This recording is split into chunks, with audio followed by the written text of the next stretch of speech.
అందరికీ నమస్కారం. నేను మీ ఆర్పీని.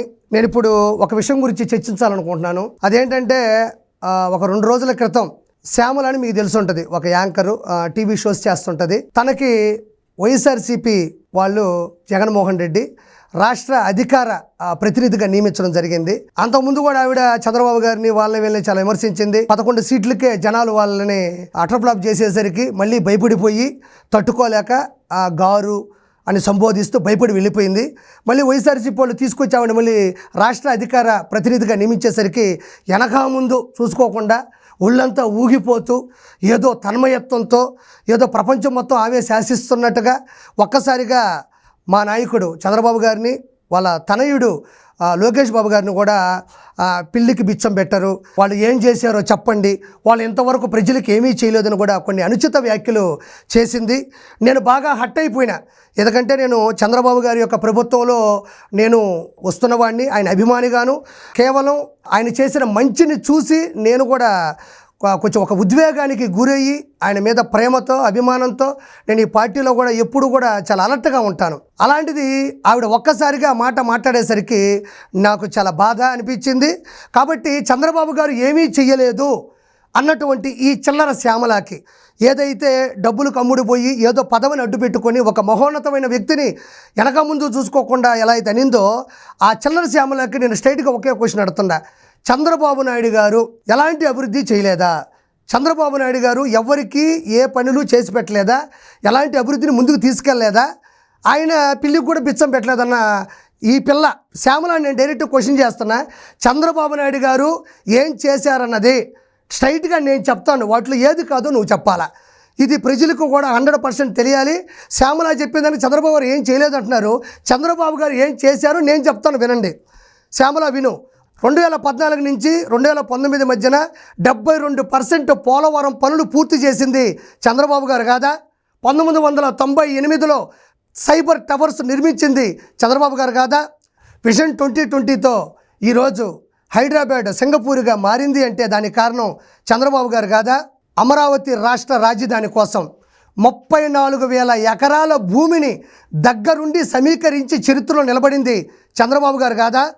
ఆదివాసీలకు ఫేడర్ అంబులెన్సులు ఏర్పాటు చేసింది చంద్రబాబు గారు కాదా? ముషీరాబాద్ జైలుని గాంధీ ప్రభుత్వ ఆసుపత్రిగా నిర్మాణం చేపట్టింది చంద్రబాబు గారు కాదా? విదేశాల్లో మాదిరిగానే భారతదేశంలో కూడా విశాలమైన జాతీయ రహదారులు ఉండాలని సంకల్పించింది, నిర్మాణాన్ని చేపట్టమని సూచించింది చంద్రబాబు గారు కాదా? 20 లక్షల ఇళ్ల పట్టాలను మంజూరు చేసింది చంద్రబాబు గారు కాదా? ఉమ్మడి ఆంధ్రప్రదేశ్ రాష్ట్రంలో 12,977 కొత్త బస్సుల్ని కొనుగోలు చేసి గిన్నీస్ బుక్ రికార్డు సృష్టించింది చంద్రబాబు నాయుడు గారు కాదా? శంషాబాద్ ఎయిర్పోర్ట్కి శ్రీకారం చుట్టింది చంద్రబాబు నాయుడు గారు కాదా? కరణం మల్లేశ్వరి, పివి సింధులకి గ్రూప్ 1 ఉద్యోగాలు అందించింది చంద్రబాబు నాయుడు గారు కాదా? 2013లో ఉత్తరాఖండ్ వరదల్లో తెలుగు యాత్రికులు చిక్కుకుపోయి చనిపోయే పరిస్థితిలో ఉంటే ప్రత్యేకమైన విమానాల్ని పంపించి వాళ్ళకి చేయూతనిచ్చి వాళ్ళని కాపాడింది చంద్రబాబు నాయుడు గారు కాదా? ఎసెన్షియా మృతుల కుటుంబాలకి ఒక్కొక్క కుటుంబానికి ₹1 కోటి పరిహారం చెల్లించింది చంద్రబాబు నాయుడు గారు కాదా?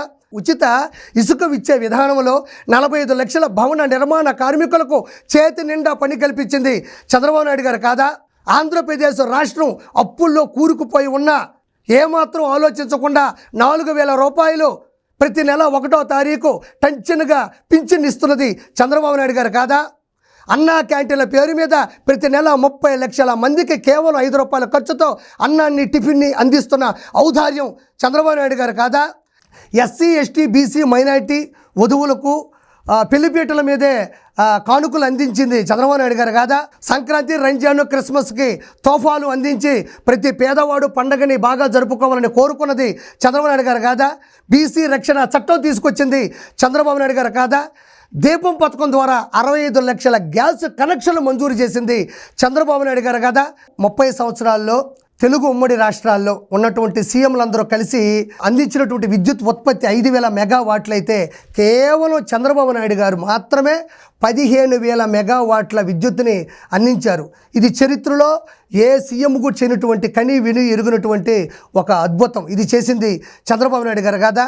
మొన్న విజయవాడ మొత్తం విషాదంలో విపత్తుతో మునిగిపోయి ఉంటే 74 సంవత్సరాల వయసులో ఒక వ్యక్తి మోకాళ్ళ వరకు నీళ్లుస్తున్నా పట్టించుకోకుండా అందరినీ పరామర్శిస్తూ అందరికీ ఆహార పొట్లాల కానించి నీళ్ళ బాటిల వరకు అందించి వాళ్ళ కన్నీళ్లను తుడిచి పారిశుద్ధ్య కార్మికుల చేత 20 నిమిషాల్లోని ఇల్లు మొత్తం క్లీన్ చేయించి వాళ్ళ ముఖాల్లో ఆనందం చూసినటువంటి వ్యక్తి సీఎం చంద్రబాబు నాయుడు గారు కాదా?